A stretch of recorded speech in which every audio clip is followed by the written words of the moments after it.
Vamos a continuar con la serie de estudios que hemos titulado. Le voy a pedir el favor al hermano Carlos Rico que nos comente cómo hemos titulado esta serie de estudios.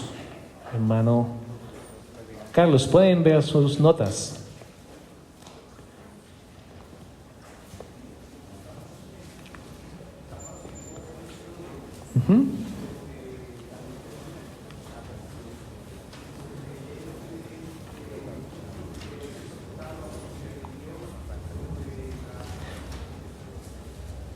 ¿Y cuál ha sido el título que le hemos dado a nuestro estudio? Que la esposita le ayude.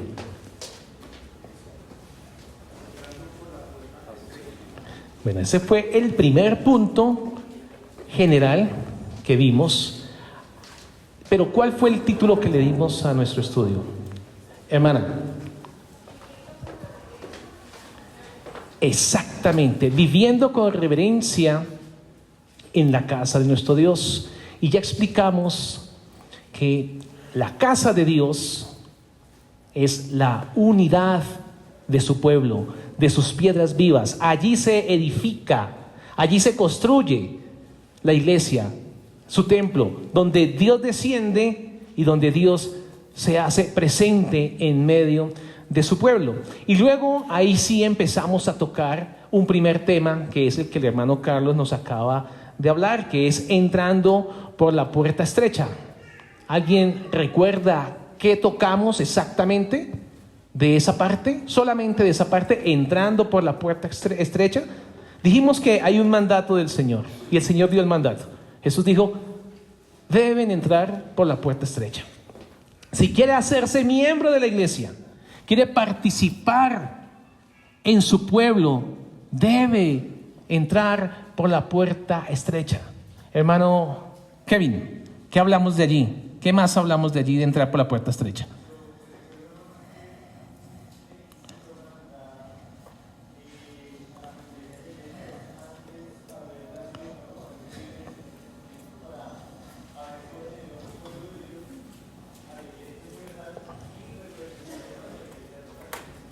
Correcto, exactamente. No entramos a la membresía por los lazos familiares, porque mi hermano es miembro hace 10 años, porque mis papás son miembros, porque mis hijos son miembros de la iglesia. No es por eso. No es porque tampoco tenga una larga trayectoria en la iglesia. Tampoco es porque cumple todos los trabajos, porque es muy juicioso o muy juiciosa, muy diligente. No, se necesita que para que entre a ser miembro debe haber nacido de nuevo. Debe primero que la operación de gracia del Señor opere en su alma, su corazón sea regenerado, transformado, y allí entra a ser miembro de la iglesia y poder tener unos privilegios que tienen los miembros de la iglesia. Luego vimos que el apóstol Pablo hace referencia a unas metáforas acerca de la iglesia, la manera como Dios quiere dar a conocer cómo Él ve su iglesia. Y empezamos hablando de la casa de Dios. ¿Alguien recuerda qué dijimos de la casa de Dios? Que recuerde, levanta la mano. Y si no, yo pregunto. Mi hermano.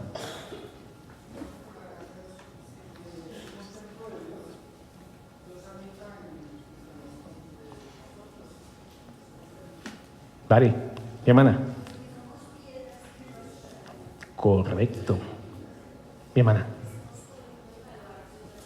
Perfecto. Eso fue lo último que vimos.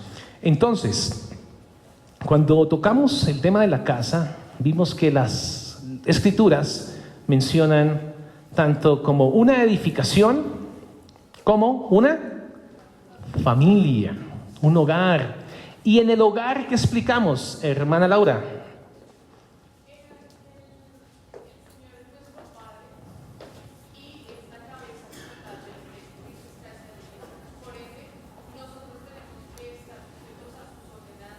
Amén.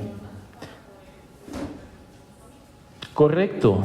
Aquí en la iglesia no son nuestros pareceres, no son nuestros gustos. La iglesia se rige bajo las reglas del Señor, del Padre de la iglesia. No es el gusto mío ni suyo, sino es como Él demandó que su iglesia debe funcionar, porque Él es el Padre de la iglesia. Y Él, como Padre de la iglesia, Él disciplina, como un padre cuando disciplina a su hijo. Él le provee alimento. Dios nos ha proveído abundante alimento en su palabra. Entonces, vimos hace 8 días, como la hermana nos lo acabó de referenciar, la iglesia como columna y baluarte de la verdad. ¿Y qué tocamos allí? Tocamos que la iglesia es la que debe proteger esta verdad. Empezamos con una pregunta. Si la iglesia deja de sostener la verdad, ¿quién lo va a hacer? Si es a ella a quien se le comisionó llevar esta verdad, proteger la verdad, llevar la verdad de Cristo, que ha sido inspirada por el Espíritu Santo. Ahora bien, Dios es el que sostiene eternamente la verdad. Y esto es muy importante que lo entendamos. Dios es el que sostiene eternamente su verdad. Pero Él ha querido que su iglesia sea el medio visible por el cual se proclame, por el cual se defienda, por el cual resplandezca la verdad en medio de este mundo caído. Eso es muy importante que lo tengamos claro, porque es aquí donde vamos a entender también cuáles son entonces las funciones esenciales que tenemos como iglesia. Recordamos también que hace 8 días vimos cómo el apóstol Pablo nos daba esta ilustración de la iglesia como columna y baluarte. Y trajimos un ejemplo de lo que había en Éfeso, que en Éfeso había un templo impresionante. Todos los que pasaban por Éfeso, era imposible no ver ese templo, ese baluarte, ese piso lleno de una estructura fuerte, sólida, y esas columnas levantadas, y todo el que pasara por ahí iba a saber que ahí estaba el templo de Diana en Éfeso. Pero también hablamos que este templo testificaba algo públicamente, era tan vistoso que era algo público que se estaba dando a conocer allí. ¿Y qué era lo público que se daba a conocer allí? ¿O qué era lo que representaba públicamente para todos? Pues lo que representaba era que allí había un culto pagano, había culto al diablo, a la mentira. Eso es lo que representa ese tipo de templos. El testimonio de Satanás, las mentiras de Satanás, el engaño de Satanás en medio de este mundo. Y así de visible era. Y por eso es que el apóstol Pablo toma este ejemplo. Y este ejemplo era muy vívido para todas las personas. Era muy vívido porque lo podían percibir. Pero la iglesia del Dios viviente es columna y baluarte. Y dijimos, no de la mentira, sino de la verdad de Dios, de la verdad de Dios. Y así como ese templo era tan visible en esa ciudad, así de visible debe ser el evangelio de nuestro Señor Jesucristo, portado por su iglesia. Su iglesia es la que debe levantar este pilar. Pero sabemos que Dios es el que sostiene eternamente su verdad, pero la ha entregado a su iglesia. También vimos que columna y baluarte ambos apuntan a la verdad. Ambos apuntan a la verdad. Así que la iglesia del Dios viviente está en la obligación solemne de guardar celosamente esa verdad. Y estuvimos hablando de varios textos bíblicos que nos hablaban de esto. Y uno de ellos era, mas Jehová Dios es verdad, el Dios vivo y Rey eterno. Y vimos otro que era la suma de tu palabra es verdad y eterno es todo juicio de tu justicia. También vimos santifícalos en tu verdad, tu palabra es verdad. Y vimos también que toda la palabra de Dios, como su fuente es Dios, es la fuente pura y limpia que limpia nuestras almas, que limpia la iglesia, que purifica al creyente. Y esta verdad se personifica en alguien, en Cristo. Jesús dijo, yo soy el camino, la verdad y la vida. Por eso Cristo es todo para nosotros, es todo para su iglesia. Su iglesia todo lo apunta a Cristo. También hablamos que la verdad es única, es indivisible, no se puede fraccionar. Y que para que el creyente identifique cuando una doctrina es bíblica y corresponde a la verdad de Dios, tiene 3 características. La primera es que exalta a Dios. Toda doctrina bíblica exalta a Dios, glorifica a Dios. Y ese es el criterio fundamental que debe tener la iglesia para que pueda discernir la verdad, si está exaltando a Dios esa doctrina. Y la segunda es que la verdad glorifica a Cristo. Esta verdad está glorificando a Cristo, exalta a Cristo, pone la obra de Cristo en su lugar. Le damos tal importancia a su vida, le damos tal importancia a la obra que Cristo ha hecho, a lo que ha operado, a sus beneficios. Y la tercera es que todas estas verdades llevan al hombre a la humillación. Cuando exaltamos a Dios y vemos su grandeza y vemos la obra de Cristo, ¿qué le queda al hombre? Humillarse ante su santidad. Y vimos el texto de Romanos 3:10, recordémoslo brevemente. Romanos 3, versículo 10, va a leer 10 y siguientes.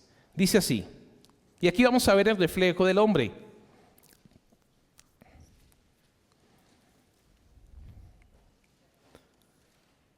Como está escrito, no hay justo ni aun uno, no hay quien entienda, no hay quien busque a Dios. Todos se desviaron, a una se hicieron inútiles. No hay quien haga lo bueno, no hay ni siquiera uno. Sepulcro abierto es su garganta, con su lengua engañan. Veneno de áspides hay debajo de sus labios, su boca está llena de maldición y de amargura. Sus pies se apresuran para derramar sangre, quebranto y desventura hay en sus caminos, y no conocieron camino de paz. No hay temor de Dios delante de sus ojos. Como muchas veces diríamos coloquialmente, ahí está pintado, ahí está el hombre, ahí está el hombre. Esa es la condición del hombre. Y si esa es la condición del hombre, el evangelio lleva al hombre a la humillación. Ahora, ¿qué vamos a ver? La segunda parte, las funciones esenciales. Vamos a ver las funciones esenciales. ¿Y cuáles funciones esenciales? Pues las funciones esenciales que la iglesia debe cumplir para ser verdaderamente columna y baluarte de la verdad. Y la primera función esencial es la revelación. La revelación. Dios decidió revelar su verdad en la iglesia y por medio de la iglesia. Ese fue su plan eterno. Ese fue su plan eterno. El plan eterno de Dios no se mantuvo oculto. No se mantuvo oculto. Él lo reveló a su iglesia. Fue revelado por medio de hombres escogidos por Él, colocados dentro del contexto de la iglesia. Algunos piensan erróneamente, por falta de estudio bíblico, que se puede ser un evangelista suelto. Y yo soy evangelista y hace labor de evangelista. Y toman hay veces el ejemplo del apóstol Pablo. Pero eso es un error. Porque el apóstol Pablo también estaba sometido a la iglesia. Él estaba también haciendo parte de un sometimiento a lo que Dios había dicho que se debía someter a su cuerpo. Él es la cabeza. Miremos Efesios 3, vamos a leer los versículos del 8 al 11. Quien lo encuentre, por favor, se pone de pie y lo lee en voz alta. Efesios 3, versículos del 8 al 11.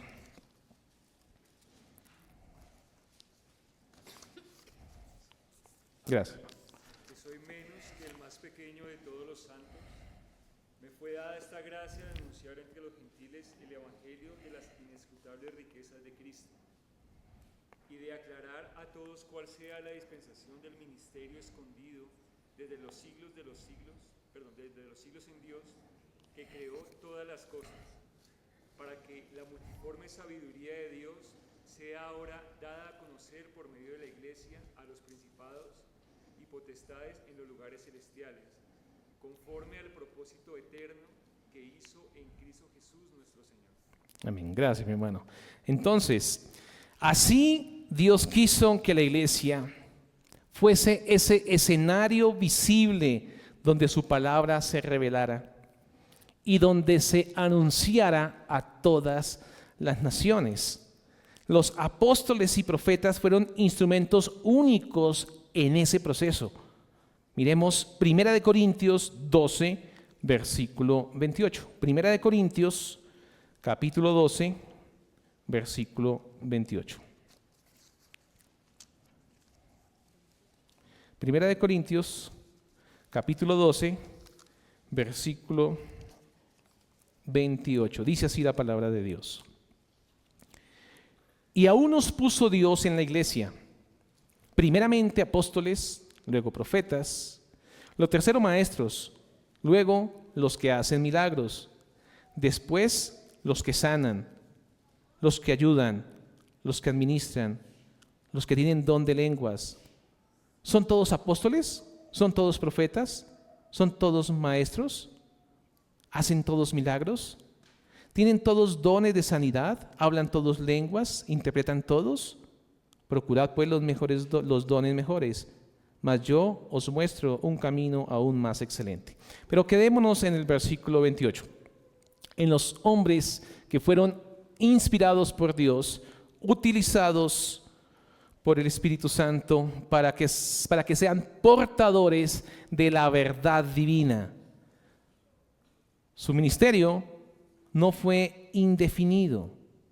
Ellos constituyeron el fundamento sobre el cual la iglesia iba a ser edificada. Los apóstoles, toda esta enseñanza iba a ser el fundamento con el que la iglesia iba a ser edificada. Por lo tanto, la tarea de ellos fue única. Lo explicamos hace 8 días. El fundamento para levantar una construcción, ¿cuántas veces se echa? Una sola vez se echa el fundamento. Jamás se va a echar 2 y 3 fundamentos. Después de que eche el fundamento, levanta columnas, ya no va a echar otro fundamento.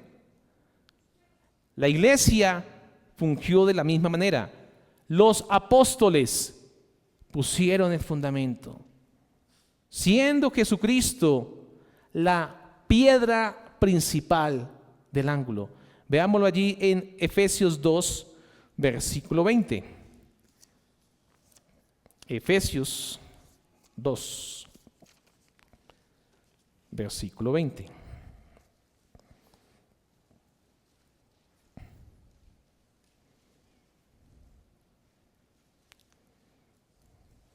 Dice así: edificados sobre el fundamento de los apóstoles y profetas, siendo la principal piedra del ángulo Jesucristo mismo.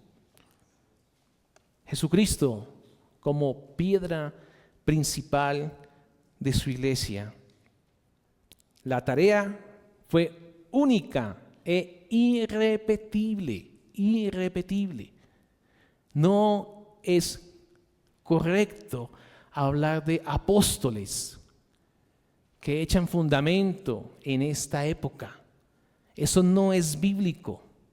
No es bíblico.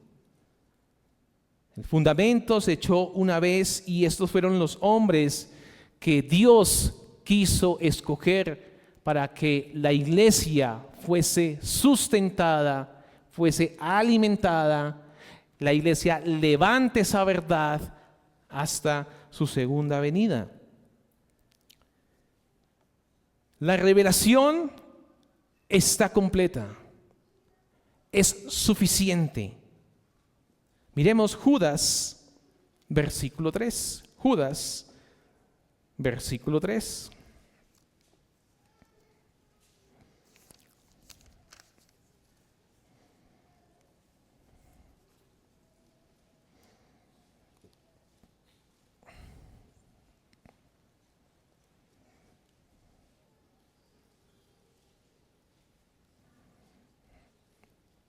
Dice así: Amados, por la gran solicitud que tenía de escribiros acerca de nuestra común salvación, me ha sido necesario escribiros exhortándoos que contendáis ardientemente por la fe que ha sido una vez dada a los santos. Una vez dada a los santos. Los apóstoles revelaron la verdad que el Espíritu Santo les inspiraba. Y esas verdades son las que la iglesia recibió y son las que la iglesia debe sostener. Algunas personas tienen esa duda, los que tal vez van a iglesias que enseñan cosas que no corresponden a la verdad del Evangelio y esperan que les profeticen, que les hablen, que les estén diciendo por qué camino coger mediante profecía. Y esperan recibir esas profecías, dichosas profecías, y empieza a convertirse en esa persona, en ese hombre o en esa mujer, una adicción. Y empieza a querer cada vez que me hablen, que me digan qué me va a pasar, que me digan que voy a comprar casa, me voy a casar, cuántos hijos voy a tener. Y eso pareciera otra cosa. Realmente triste. No podría decir menos que no es una obra del Señor, como dice nuestra confesión. Parecieran iglesias, pero son como sinagogas de Satanás. La revelación ya está completa. Miremos Apocalipsis 22, 18 y 19. Apocalipsis 22, 18 y 19. Dice así la palabra de Dios. Yo testifico a todo aquel que oye las palabras de la profecía de este libro. Si alguno añadiere a estas cosas, Dios traerá sobre él las plagas que están escritas en este libro. Y si alguno quitare de las palabras del libro de esta profecía, Dios quitará su parte del libro de la vida y de la santa ciudad y de las cosas que están escritas en este libro.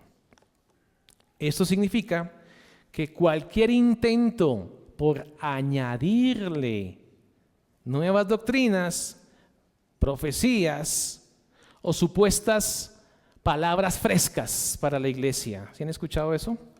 Las palabras frescas para la iglesia. Fuera de la Escritura, si son cosas fuera de las Escrituras, están en oposición directa a Dios.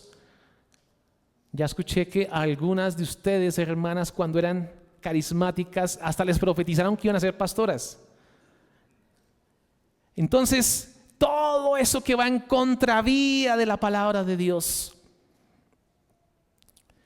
Es lo que la iglesia debe hacer frente y oponerse. Todo lo que contradiga la autoridad de Dios, todo constituye un falso evangelio. Todo. Si esa doctrina, si esa práctica va en contra de la autoridad de Dios, contradice la Escritura, es un falso evangelio. Por lo tanto, la iglesia debe afirmar con celo la revelación que hemos recibido de Dios. Y es una revelación que ya está completa. La Escritura es infalible, es inerrante y es nuestra norma de fe y de conducta. Otra de las fuentes esenciales. Ya miramos la revelación. Ahora vamos a ver otra, la proclamación. La proclamación.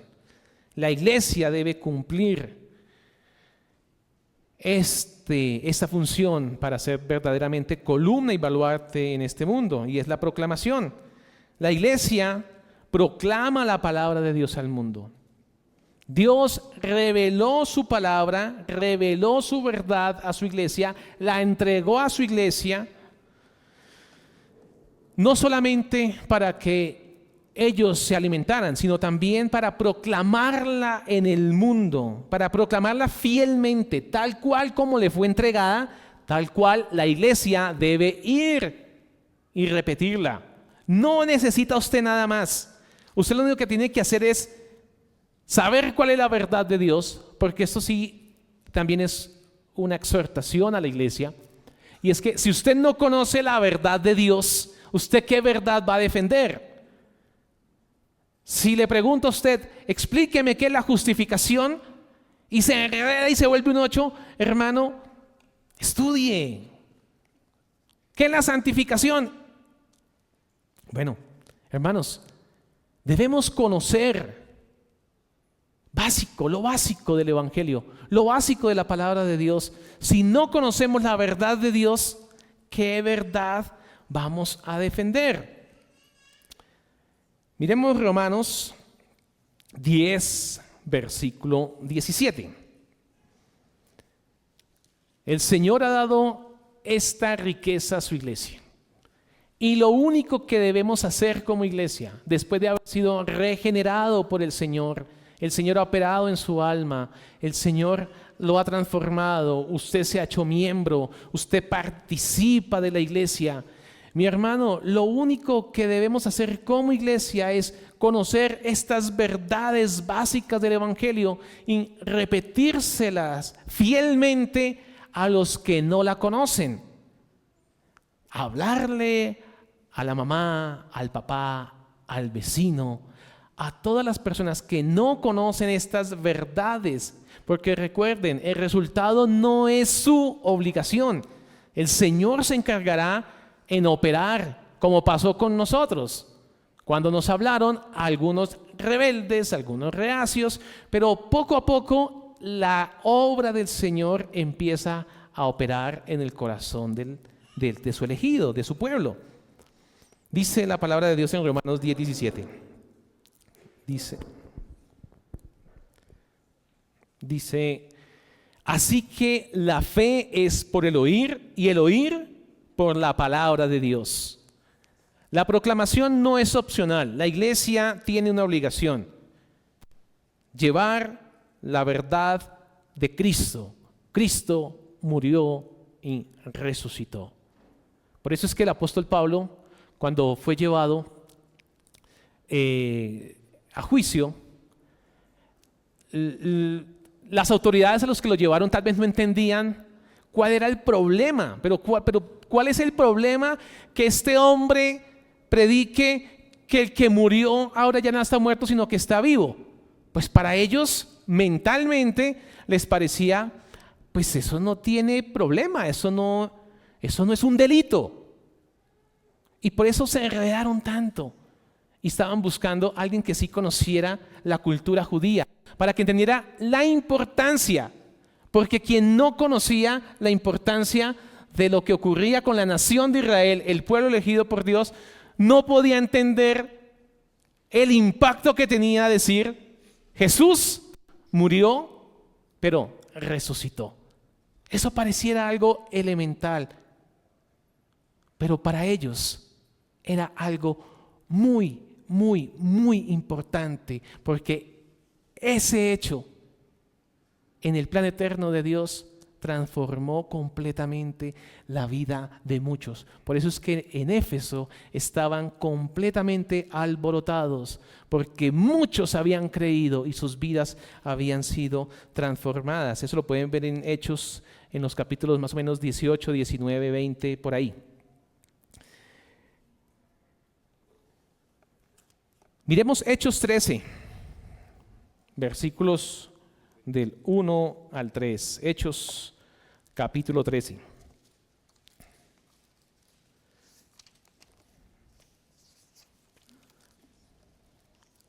Dice así la palabra de Dios. Había entonces en la iglesia que estaba en Antioquía profetas y maestros: Bernabé, Simón el que llamaban Níger, Lucio de Cirene, Manaén, el que se había criado junto a Herodes el tetrarca, y Saulo. Ministrando estos al Señor y ayunando, dijo el Espíritu Santo: apárteme a Bernabé y a Saulo para la obra que los he llamado. Entonces, habiendo ayunado y orado, les impusieron las manos y los despidieron. Entonces el apóstol Pablo no se mandaba solo. ¿Verdad? No hay forma de mandarnos solos. Dependemos de la iglesia. Y la iglesia tiene la obligación de orar para que el Señor levante más siervos y levante más siervos y su iglesia se edifique y se edifique.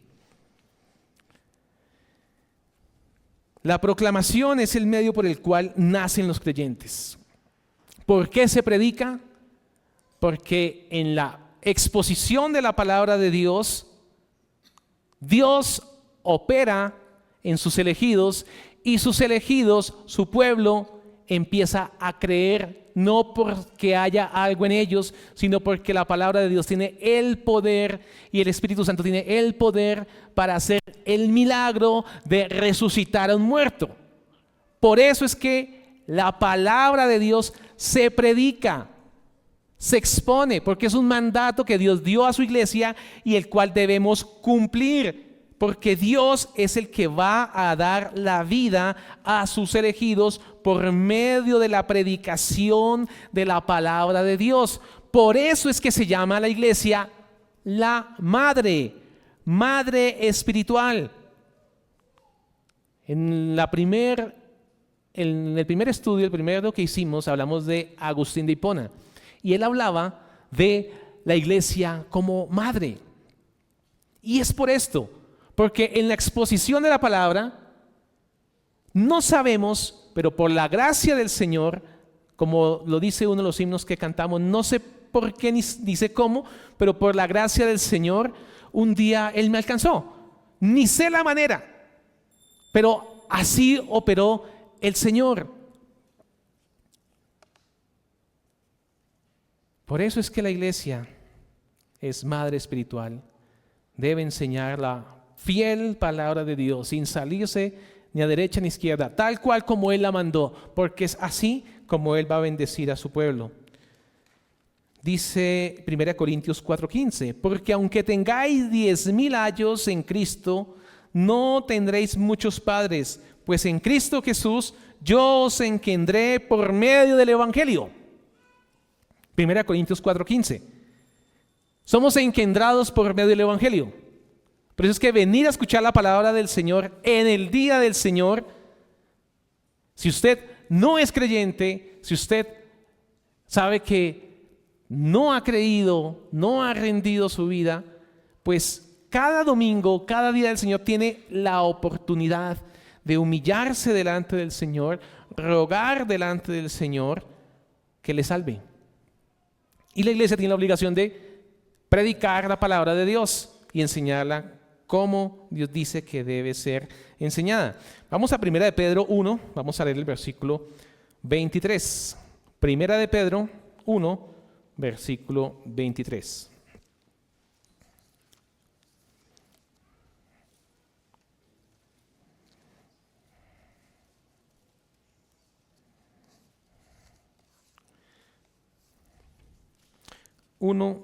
Dice así: siendo renacidos, no de simiente corruptible, sino de incorruptible, por la palabra de Dios, que vive y permanece para siempre.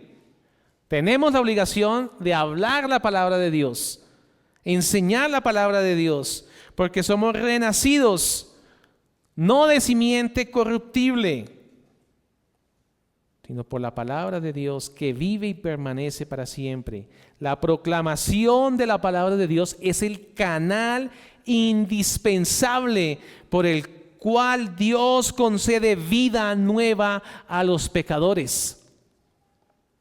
Vida nueva a los pecadores. La proclamación también sostiene y edifica la iglesia. También sostiene y edifica la iglesia.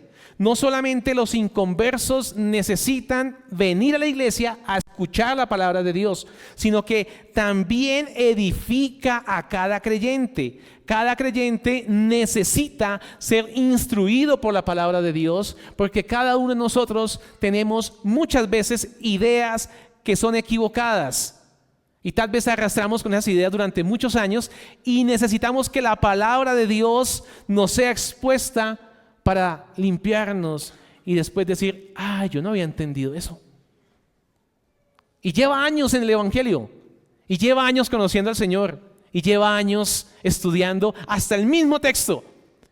Pero el Señor en la exposición de la palabra también alimenta a su iglesia. ¿Y su iglesia qué hace? Pues se edifica y se aparta del pecado y lucha contra él. Y empieza a separar, a santificarse, porque la palabra le fue entregada. Y su corazón regenerado, pues reacciona ante su palabra expuesta. Y la iglesia empieza a crecer y el creyente empieza a fortalecerse y el creyente empieza a futuro a ser un padre de la iglesia. Es la manera como el Señor ha venido operando y el Señor lo sigue haciendo. Hechos 2, versículo 42. Hechos 2, versículo 42. Así que, mis hermanos, tenemos una gran invitación en este estudio, y la invitación es a leer la palabra de Dios. Leer la palabra de Dios. Es importante que usted tenga el hábito de la lectura de la palabra de Dios. Hechos 2, versículo 42. No, ese no es el texto. Sí. Dice así: y perseveraban en la doctrina de los apóstoles y en la comunión unos con otros, en el partimiento del pan y en las oraciones. El bautismo, la Santa Cena, hacen parte, pero eso lo vamos a ver más adelante. No me voy a adelantar. Voy a reforzar mejor el punto anterior para dejar el otro para en 8 días. La proclamación sostiene y edifica la iglesia. Necesitamos como creyentes ser continuamente fortalecidos por su palabra, expuestos a la palabra, perseverando en la palabra. Dice, en la doctrina de los apóstoles y en la comunión unos con otros, en el partimiento del pan y en las oraciones. Perseverar en lo que Dios ordenó es un alimento para la iglesia. Y eso lo vamos a tocar en 8 días. Pero miremos Efesios 4, 11, 12. Efesios 4, 11, 12. Y aquí terminamos. Efesios 4,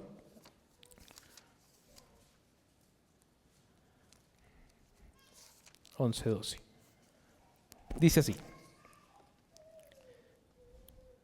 Y Él mismo constituyó a unos apóstoles, a otros profetas, a otros evangelistas, a otros pastores y maestros, a fin de perfeccionar a los santos para la obra del ministerio, para la edificación del cuerpo de Cristo. ¿A fin de perfeccionar a quiénes? A los santos. Es decir, a los hermanos elegidos y hermanas elegidas deben recibir la instrucción de la palabra de Dios para que sean perfeccionados para la obra del ministerio, para la obra de la iglesia, para el avance del reino de los cielos. Lo ampliaremos en 8 días. Oremos, mis hermanos. Padre Celestial, te damos gracias por tu santa palabra, Señor. Tu palabra es verdad. Tu palabra alimenta y da vida a la iglesia, da vida a tu pueblo. Gracias, Señor, por permitirnos entender estas bellas palabras de vida, Señor. Bellas palabras porque es la mejor noticia que hemos recibido, Señor. Que Cristo vino, murió y resucitó por los pecadores. Y nosotros pecadores somos necesitados de esa gracia. Gracias, Señor, por fortalecer a tu iglesia, por consolar a cada creyente con tu palabra, por darnos luz y poder entender cómo debemos caminar en este mundo caído, por consolar, Señor, al creyente débil. Gracias, Señor. Te pedimos que ahora que se acerca el culto principal, quieras tú darnos o continuar dándonos un corazón dispuesto para todo este día, Señor. Te damos a ti la gloria, Padre, en el nombre de Jesús. Amén.